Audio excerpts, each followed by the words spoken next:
पद्मनाभाय नमः ओम दामोदराय नमः ओम संगमेशाय नमः वासुदेवाय नमः ओम प्रद्युम्नाय नमः ओम अनिरुद्धाय नमः ओम पुरुषोत्तमाय नमः ओम अधोक्षजाय नमः ओम नारसिंहाय नमः ओम अच्युताय नमः ओम जनार्दनाय नमः ओम महेन्द्राय नमः ओम हराय नमः ओम श्रीकृष्णाय नमः ओम श्रीकृष्ण परब्रह्मणे नमो नमः ओम श्रीभूदेव्ये नमः ओम श्रीभूदेव्ये नमः ओम श्रीनीलादेव्ये नमः ओम श्री बोधादेव्ये नमः ओम श्री अनंताय नमः ओम श्री गरुडाय नमः ओम श्रीमते विश्वक्सेनाय नमः ओम स्वाचार्येभ्यो नमः ओम पूर्वाचार्येभ्यो नमः ओम समस्त परिवाराय सर्वदिव्यमंगल विग्रहाय श्रीमते नारायणाय नमः।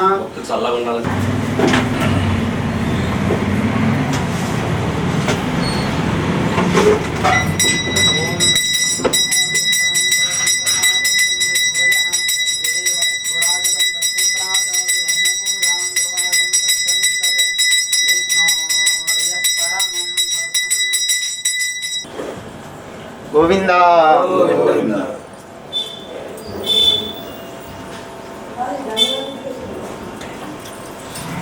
కొద్దిసేపు చేయకుండా తొందరగా వచ్చి దర్శనం చేసుకుని బయట పడండి. దాని పర్యటన తర్వాత సాయంత్రం చూసుకున్న బయట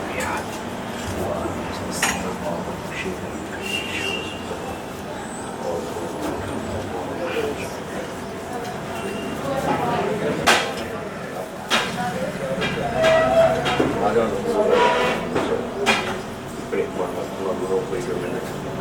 లక్షలు అదే సార్ కంపెనీ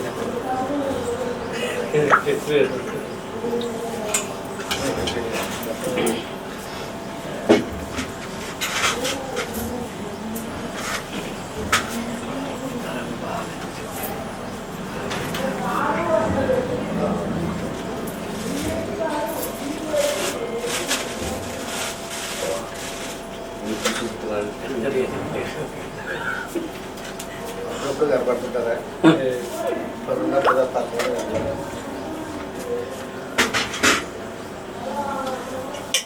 పండినప్పుడు తప్ప ఎప్పుడు కనబడుతూనే ఉంటాడు.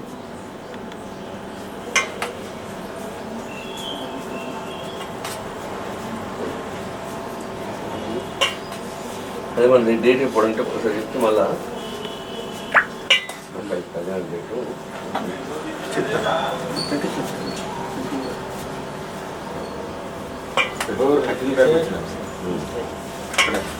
తిరుపతిలోనే వచ్చిన తర్వాత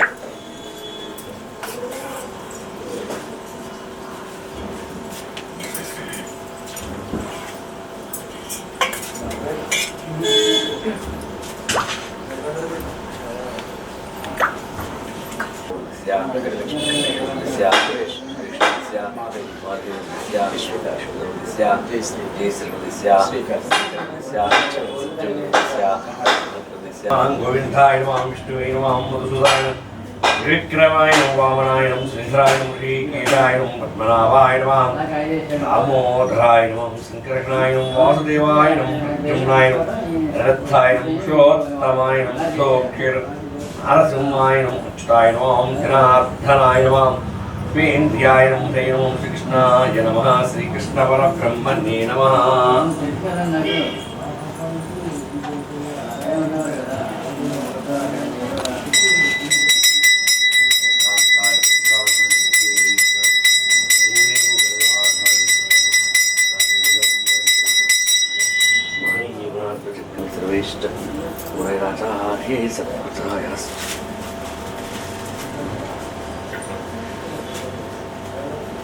कमलादेवीर्यस्या कुमारस्य प्रसन्नकुमारस्य क्रमख्यारस्य क्षेमस्थैर्धैर्य ऐराग्रीश्वर्याभृतं बिल्वारगोत्रस्य श्रीनिवासस्य शेषकुमारस्य गप्सर्वस्य राजश्रीदेवीर्यस्य क्रमख्यारस्य क्षेमस्थैर्धैर्य ऐराग्रीश्वर्याभृतं कृष्णस्य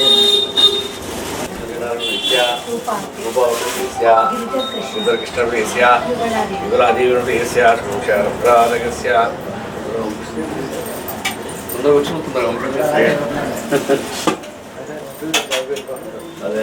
ओम वेंकटेशाय नमः श्रीनिवासाय लक्ष्मीपतिनामाय मृदांशाय जगद्धन्नाय गोविन्दाय शाश्वतेन प्रभवेन శేషాజ్ఞం దేవాయ నమః కేశవాయ జ్ఞానవంజనాయ నమః శ్రీవత్సవక్షేణం సర్వేశాయనం గోపాలాయనం పురుషోత్తమాయ నమః గోపేశ్వరం పంజురేశ్వరం వైకుంఠపడేరుభ్యాయనం సుధాధనవేనం యాదవేంద్రం నిత్యపరుడేరం చతుర్వేదాత్మికాయనం విష్ణవేన వచ్చురాయనం మధ్యనే ప్రియాయనం ధరావరేణం సురవరే నమః నిర్మలాయ నమః దేవపూజితాయనం చతుర్భుజాయనం చక్రధామ్నేనం రుణాశాయ నమః నిర్వికల్పాయనం నిష్కలంకాయ నమః నిరంతకాయ నమః నిరంజనాయ నమః నిరాభాషేణం నిత్యవృత్తంతరవత్రేణం నిర్గుణాయనం గంగాధరాయణం సాంధ్యపాయనం ధాగినేనం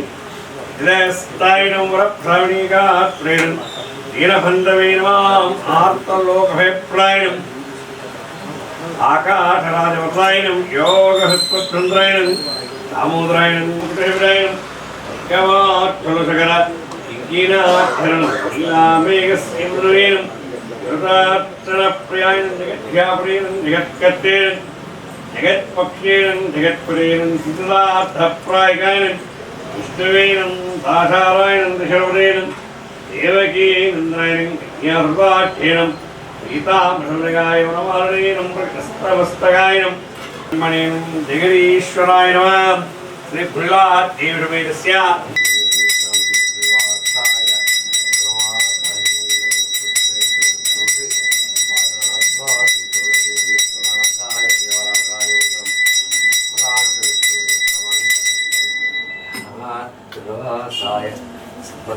గోవింద గోవింద గోవింద గోవింద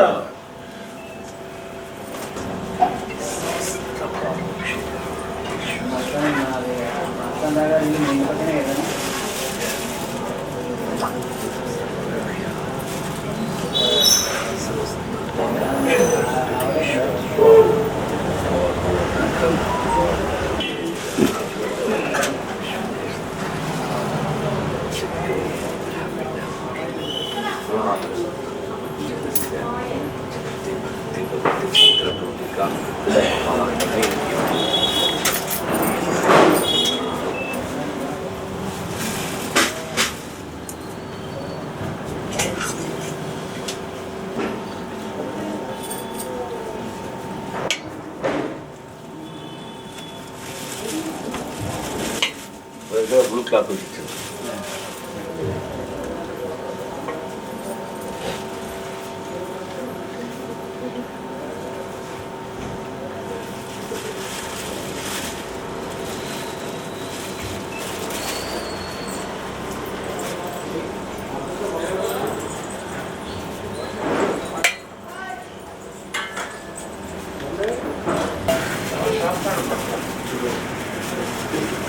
గోవింద గోవింద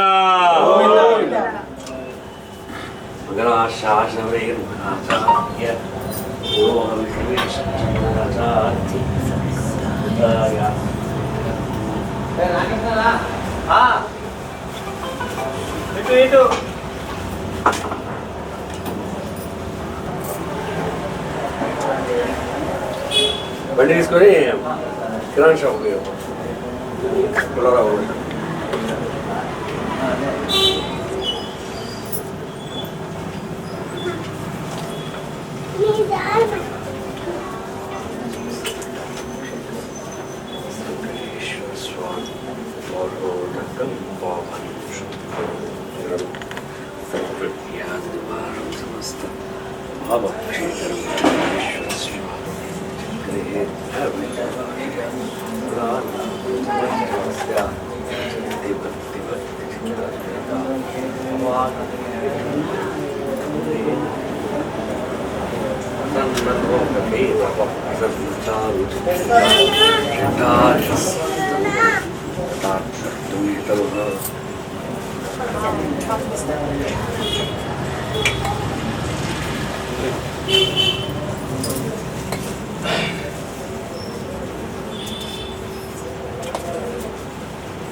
వచ్చినాయంటే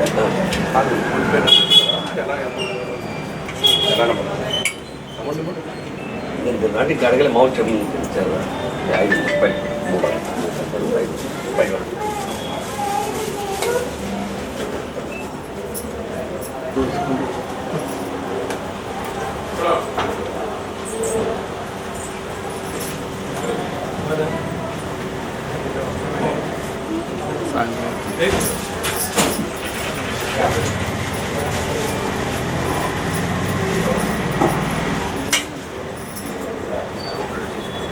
వెంకటాద్రిసంస్థానం బ్రహ్మాండే నాస్తి కించన వెంకటాద్రిసమో దేవో నభూతో నభవిష్యతి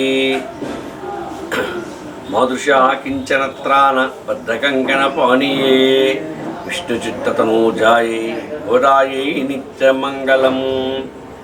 జై శ్రీమన్నారాయణ.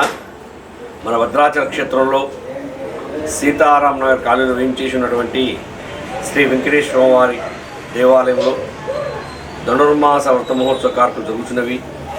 నేటి రోజున ధనుర్మాసం 28వ రోజు. రేపటి రోజుతో ధనుర్మాస వ్రత మహోత్సవాలు పూర్తి కానున్నవి. రేపటి రోజున ఉదయం 10 గంటలకు శ్రీ గోదా రంగనాయకుల కళ్యాణం జరగనుంది. అమ్మవారు ఆచరించి అందించినటువంటి వ్రతరాజమే ఈ ధనుర్మాస వ్రతము. ఈ ధనుర్మాస వ్రతము ఎలా చేయాలి, ఎట్లా చేయాలి చెప్పని వివరిస్తూ అందరూ కూడా మనం ఆలయానికి వెళ్ళినప్పుడు నలుగురితో వెళ్ళి కలుసుకొని నలుగురిని కలుపుకుంటూ నలుగురితో వెళ్ళి వ్రతాలు చేసుకోవడం కానీ దైవ దర్శనం కానీ చేసుకోవాలి. నలుగురితో కూడి భుజించాలి అని చెప్పంటూ అమ్మవారు దీన్ని అందరికీ కూడా తెలియపరిచింది. అలాగే అమ్మవారు కూడా రేపల్లిలో ఉన్నటువంటి గోపికలందరినీ కూడా ఒక దగ్గరికి తీసుకుని వచ్చి మనం ధనుర్మాస వ్రతం చేద్దాము, పరమాత్మ సాహిత్యాన్ని పొందుదాము అని చెప్పంటూ అమ్మవారు రేపల్లిలో ఉన్నటువంటి గోపికలందరినీ కూడా పిలిపించి ధనుర్మాస వ్రతం చేసి శ్రీరంగంలో ఉండేటువంటి రంగనాథుని తన నాదునిగా చేసుకున్నది. అంతటి గొప్పనైనటువంటి ధనుర్మాస వ్రత మహోత్సవం మరి చివరి రోజుకు చేరుకుంది. రేపటి రోజున ఉదయం 10 గంటలకు స్వామివారి అమ్మవారి కళ్యాణం జరుగుతుంది. తదనంతరం కళ్యాణానికి వచ్చిన భక్తులందరికీ కూడా అన్నదానం ఏర్పాటు చేయడం జరిగింది. కొన్ని భక్తులందరూ కూడా అధిక సంఖ్యలో ఇచ్చేసి అమ్మవారి కళ్యాణాన్ని తిలకించవలసిందిగా కూర్చున్నాము. అంతేకాకుండా ధనుర్మాసం 28వ రోజు అంటే మనకు 27వ రోజు కుడారి ఉత్సవం అవుతుంది. కుడారి ఉత్సవం తర్వాత వచ్చేటువంటి శనివారం రోజున రామాయణంలో చేసే విధంగా విశ్వరూప దర్శనం చేయాలని చెప్పని భక్తులు సంకల్పించారు.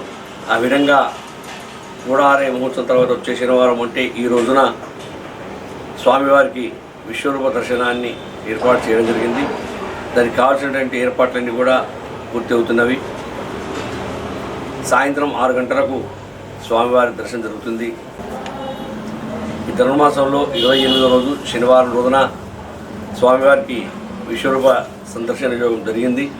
భక్తులందరూ కూడా అధిక సంఖ్యలో వీచేసి స్వామివారిని దర్శించి స్వామివారి అలంకారానికి తన్మయులయ్యారు. అందరూ కూడా తీర్థప్రసాదం తీసుకొని వెళ్ళారు. మరి ప్రతివారం చెప్పుకుంటున్నట్టుగానే గోమాతను సేవించండి, గోమాతను పూజించండి. ఒక గోమాత లోపట 3 కోటి దేవతలు కొలువై ఉంటారు. మనం ఒక గోమాతను పూజించినట్టయితే 3 కోటి దేవతలను పూజించినటువంటి ఫలితం వస్తుంది. 3 కోటి దేవతల దీవెన కూడా ఉంటుంది. అలా అని చెప్పని గోమాతను పూజించి ఊరుకోకుండా ఆ గోమాతకు కావలసినటువంటి దానికి కావాల్సిన తగిన ఏర్పాట్లు ఆహారం కానీ నీరు కానీ అలాంటి వసతులు చూసుకొని లేదా మన శక్తిని అనుసరించి మన ఇళ్ళలో జరిగినటువంటి పిల్లల పుట్టినరోజు కానీ వేరే ఇతర ఏమైనా అకేషన్స్ ఉన్నప్పుడు వాటిని పురస్కరించుకొని మన వంతుగా మనకు గోశాలకు సహకరించవలసిందిగా కూర్చున్నాము. అదేవిధంగా ఇది ఈ కలియుగం స్వర్ణయుగం కానుంది. ఎందుకయ్యా అంటే మరి అయోధ్య లోపట రామ జన్మభూమి అయోధ్య. ఆ అయోధ్య లోపట రామచంద్రస్వామి 2వ మారు జన్మిస్తున్న శుభతరుణంలో దేశం యావత్ ప్రపంచం కూడా ఒక పండుగలాగా గత 20 రోజుల నుంచి కూడా పండుగ జరుపుకుంటుంది. వాడ ఊరు పల్లె కూడా ప్రతి మనిషి కూడా పెద్ద చిన్న తారతమ్యం లేకుండా రామనామ సంకీర్తన చేస్తూ రామనామ భజన చేస్తూ రామరాజ్యం నెలకొల్పాలి, ప్రజలందరూ కూడా సుఖంగా ఉండాలి, దేశం సుభిక్షంగా ఉండాలి, మన రామరాజ్యం కావాలి అని చెప్పంటూ అందరూ కూడా రామచంద్ర స్వామి గారికి బ్రహ్మరథం పడుతున్నారు. ఎందుకంటే ఆ రాముడు మనిషిగా జన్మించి మనుషుల్లో దేవుడైనటువంటి వాడు. రాముడు తండ్రికి కొడుకు ఎలా ఉండాలి, అన్నకు తమ్మునికి అన్న ఎలా ఉండాలి, అన్నదమ్ముల మధ్యన బంధుత్వం ఏమిటి, భార్యాభర్తల మధ్య గల బంధుత్వం ఏంటి అని తెలియజేసినటువంటి మహానుభావుడు రామచంద్ర స్వామి. భార్యాభర్తలు ఎలా ఉండాలయ్యా అని చెప్పని ఎవరిని అడిగితే రామచంద్ర స్వామి తిరిగానే ఉండాలని చెప్పండి, ఎవరికి చెప్పినా కూడా. అలా అంతటి దాంపత్యం కలిగినటువంటి వారు రామచంద్రుడు. రాముడు అడవికి వెళ్ళినా నేను కూడా నీతోనే వస్తాను అని చెప్పంటూ తన వెన్నంటూ నడిచింది సీతమ్మవారు. అదేవిధంగా తమ్ముడు కూడా నేను అన్నతోనే ఉంటాను, అయోధ్య అయినా అడవి అయినా ఏదైనా అన్నతో నాకు అని చెప్పని రాముడు అడవికి వెళ్ళినా కూడా రామునితో పాటు లక్ష్మణస్వామి కూడా వెళ్ళాడు. అంతటి బంధుత్వం, అంతటి బంధాలు తెలియజేసినటువంటి మహానుభావుడు రామచంద్ర స్వామి. మన దండకారణ్యాన్ని మానవ రూపంలో ఏలి సీతమ్మ వారి కోసం వెతికి మరి మన భద్రాచలంలో భద్ర మహర్షి అని ఒక మహర్షి రామచంద్ర స్వామి వారి కోసం తపస్సు చేస్తుంటాడు. మరి సీతమ్మ వారిని ఆ లంక రాజు అపహరించిన తర్వాత పర్ణశాల భద్రాచలం ఇవన్నీ తిరుగుతుంటే మరి ఇక్కడ తపస్సు చేస్తుంటే ఆ భద్ర మహర్షి కనిపిస్తాడు. నాయన నువ్వెవరు, ఏంటి నీ సంగతి ఏంటి, నువ్వు ఎందుకు ఇక్కడ తపస్సు చేస్తున్నావంటే నేను భద్ర మహర్షిని, మీ దర్శనం కోసం ఎదురు చూస్తున్నాను స్వామి, మీరు నా శిరస్సుపై కొలువై ఉండాలి అని చెప్పంటూ కోరుకోవడం జరుగుతుంది.